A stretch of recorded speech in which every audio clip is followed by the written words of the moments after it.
Ready start. महोदय, देशवासियों का कल्याण किसी भी देश का राष्ट्रीय उद्देश्य होता है।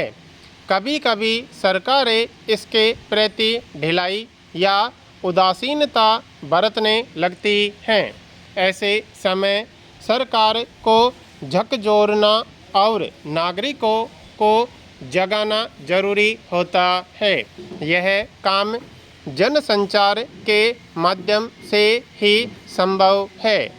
उसी के माध्यम से सही आवाज़ उठाई जा सकती है, जिसके दबाव से सरकार की बेखबरी की नींद दूर हो सकती है।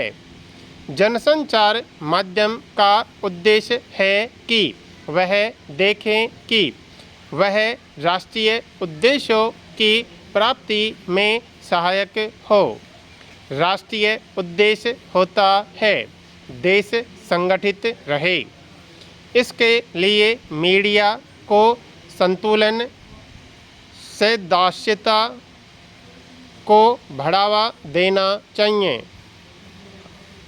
वर्तमान में जनसंचार माध्यमों की भूमिका पहले से कहीं ज़्यादा महत्वपूर्ण हो गई है। इन साधनों की शक्ति अपार है।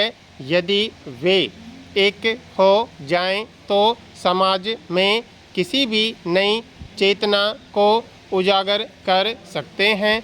चाहे तो समाज सुधार के आंदोलन को मजबूत कर दें और चाहे तो पत्रकारिता और नीली फिल्मों के माध्यम से समाज में यौन कुंठाओं को जन्म दें।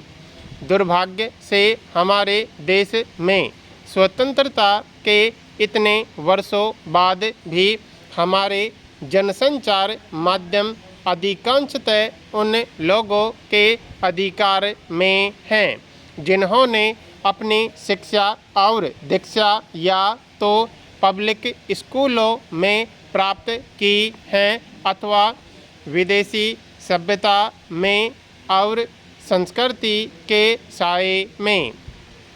केरल, पश्चिमी बंगाल, महाराष्ट्र और कुछ हद तक तमिलनाडु और अन्य प्रदेशों को छोड़ दें तो सारे देश में अंग्रेजी पत्रिकाओं का ही बोलबाला है।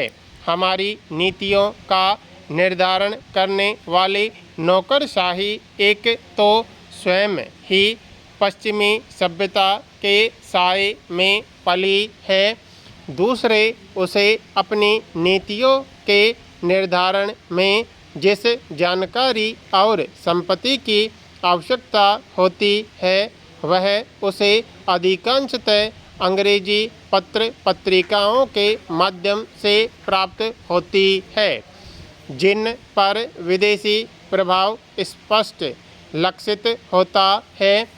कहना न होगा कि ऐसे में हमारी नीतियों के निर्धारण में जनमत कैदी बनकर रह गया है। अतः आज आवश्यकता है देशी और प्रादेशिक भाषाओं के सशक्त जनसंचार माध्यमों की जो भारतीय जनता की वाणी बन सके।